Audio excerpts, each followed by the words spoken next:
Alright, in this video we are going to create the SongLibrary class. Now, what is the SongLibrary class going to do? Well, it is going to manage all of the songs that are available to our game. It's going to be in charge of walking through all of the song files, adding them into a list, and then allowing those songs to be selected. Okay. So this class is actually going to be tied into both the song selection screen and the game screen. Song selection is going to indicate which of the available songs we would like to play, and then other screens, such as the game screen, will need to look at the song library to see what the current screen actually is, or excuse me, current song actually is. Right. Alright, so to get started, let's jump in and create the SongLibrary class. I'll collapse up our content project, move down to Game, right-click on Game, and we'll add, not a new folder, excuse the misbutton press, and what we actually want to create is a new class. I'll call this class SongLibrary.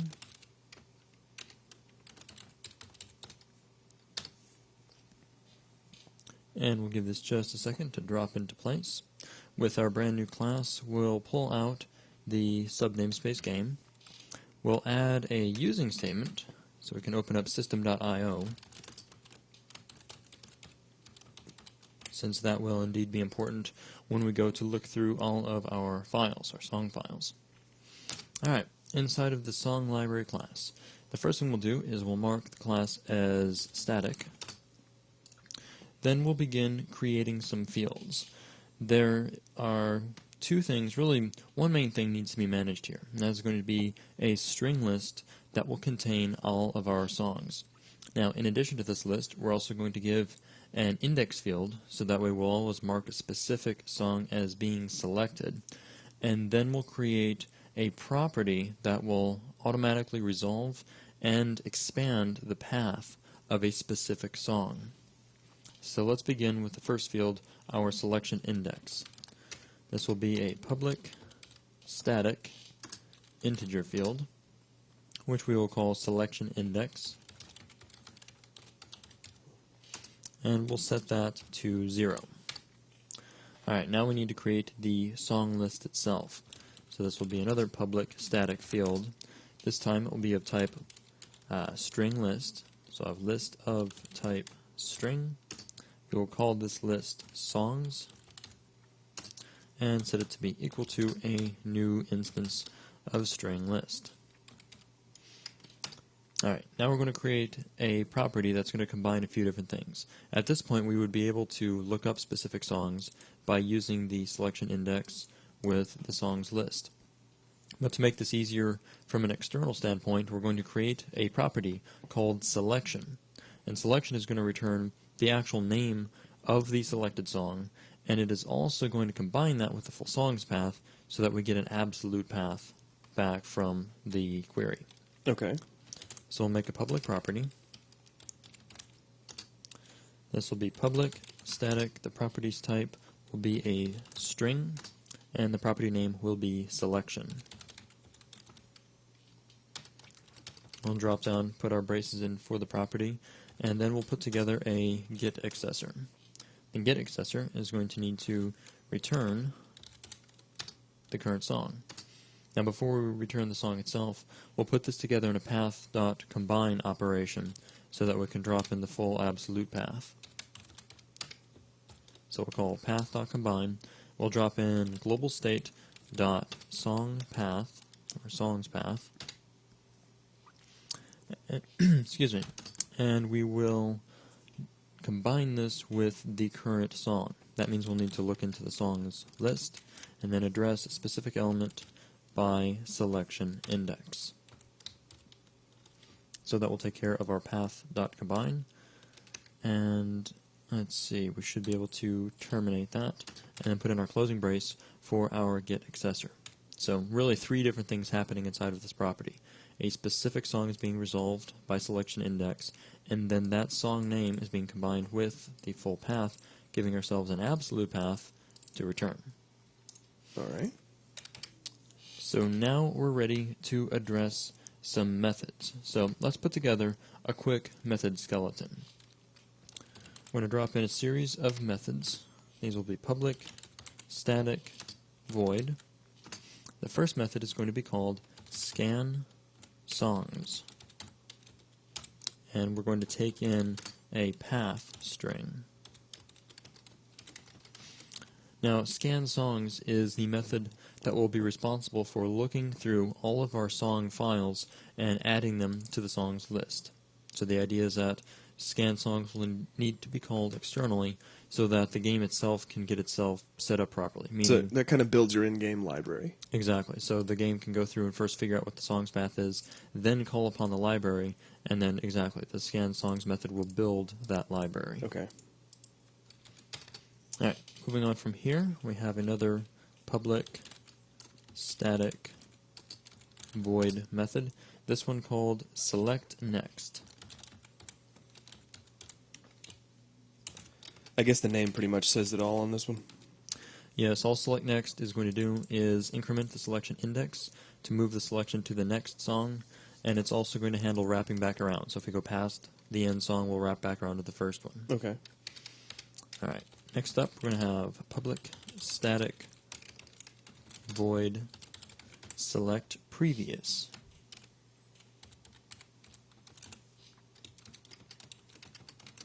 And select previous is going to do the opposite of select next. We're going to walk backwards through our selection list until we hit the first song, and then if we go past the first song, we'll wrap back around to the end song. Alright, one more method we'll drop in, a public static void reset selection.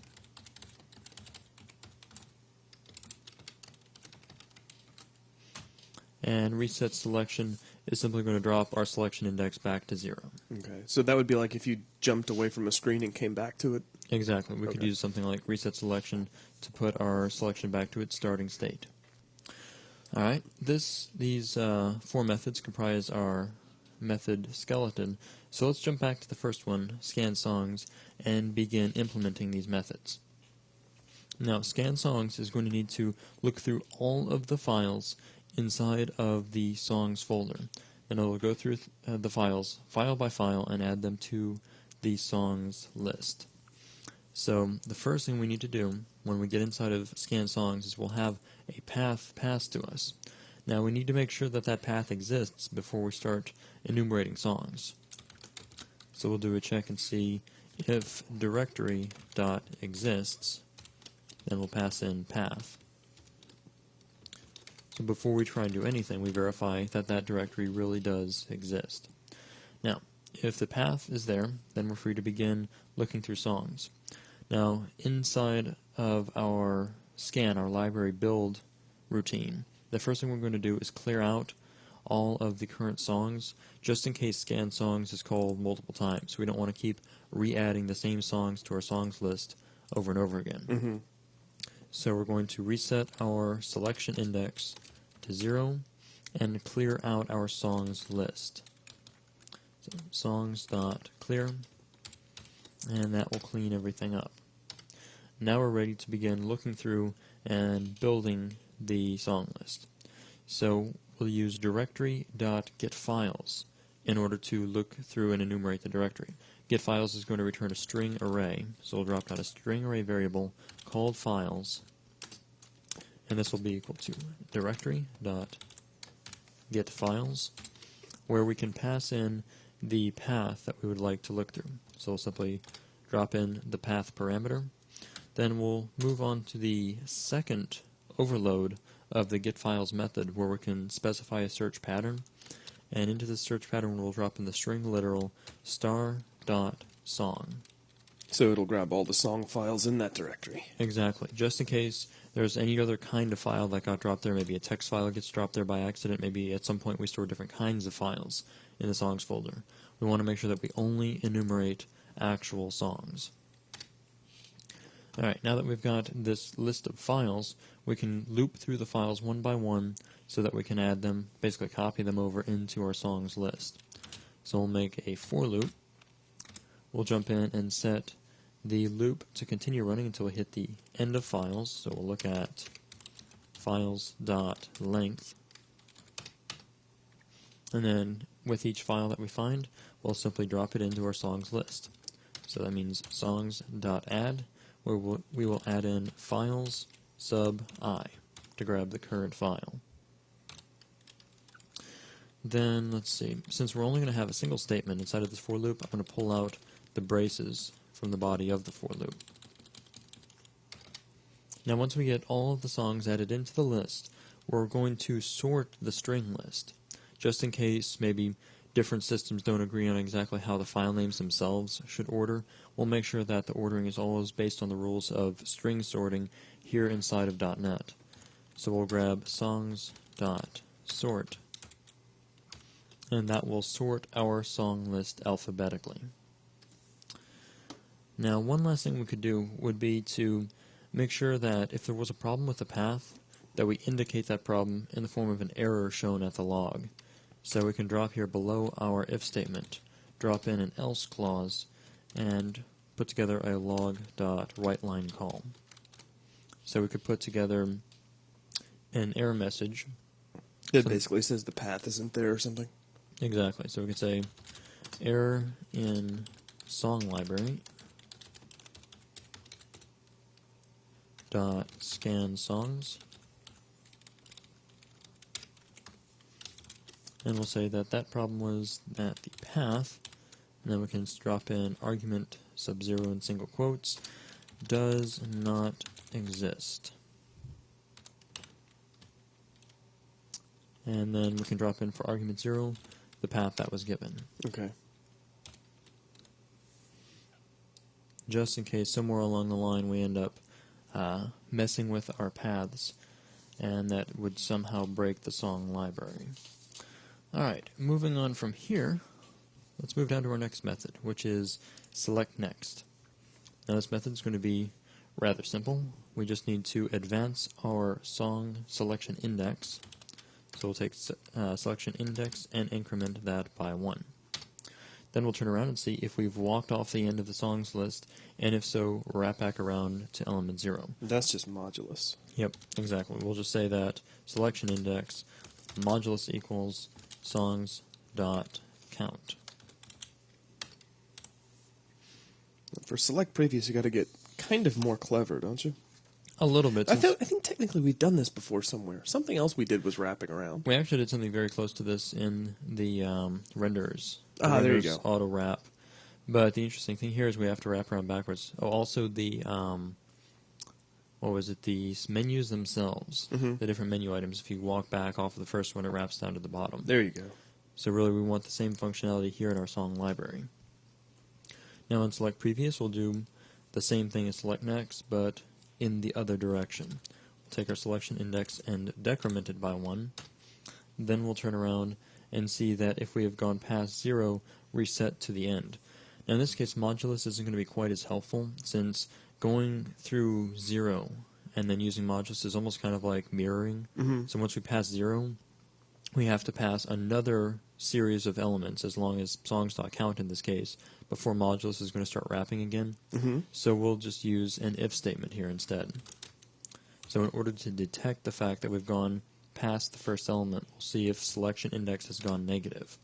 So if selection index is less than 0, then we've walked off the top of the list and need to reappear at the bottom. And we'll do that by simply setting selection index to be equal to the last accessible item in the list.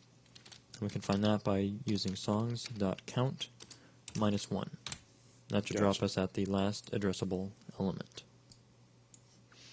Alright, one last method to put together, and that is our scan songs, or excuse me, reset selection method. Reset selection is just going to take our selection index and set it to 0. So really just more of a convenience method. So we have a kind of standardized interface where we work with this song selection library in terms of select next, select previous, and reset selection. Alright, now that we've got the class itself put together, let's jump over into our game class and make sure that we fire off a call to scan songs. So here in game 1, let's move down to our load content method. Let's jump in here right before our renders. We'll drop down a section to say that here we're going to work with songs, and we're going to address the song library and tell it to scan in all of our songs. We need to feed in the path to our songs, so we'll drop in global state.songPath, and that will take care of getting all of our songs scanned in. Also at this point, just because we're starting to get a nice convention of marking each of these sections, I'm going to very briefly jump down to our screens section, just so I can mark it as well, since it was created before we had a lot of these other sections in place. Right. Alright, now that we've got the SongLibrary class put together, let's test it out. Now, we can't actually see these songs on screen yet, because there's no screen that's going to be displaying our SongLibrary information. However, we can set a breakpoint here at the end of scan songs, just to verify that all of our songs do end up in the songs list itself. So with this breakpoint set, let's jump in and run the game. Give it just a minute to build and load, and we still have some code that must be modifying songs, so we'll address that here in just a bit. And we hit our breakpoint, drop out, and looking at the songs list, we have a count of 3, and we can see the path to each of our songs. So that seems to be working very well. I'm going to look back over one thing. Now, there is one adjustment I do want to make here. When we're looking at these songs, the songs list is going to be the actual text that we see on the song selection screen, and we don't want to have a full absolute path on the song screen. That would look very dirty. And at this point, that would be kind of redundant because we're already combining the song path. So as we store each of the songs, let's strip off that path information and store only the name. So I'll terminate the debug session, and then as we're adding files, we'll actually add them using path.getFileName, and then we'll pass in files sub I. And at this point, we can also close out our songs here in our editor, just so we don't get reminded of the fact that something's looking through them. Alright, so once again, we still have our breakpoint set here at the end of scan songs, so we can jump into the game, we hit our breakpoint, and now songs contains just the song name. Nice. So looking through here, all of that is looking good. So now we should be ready to address the song selection screen. Now we're going to stop the video here at this point to keep everything nicely divided. So that's going to take care of the song library. Okay.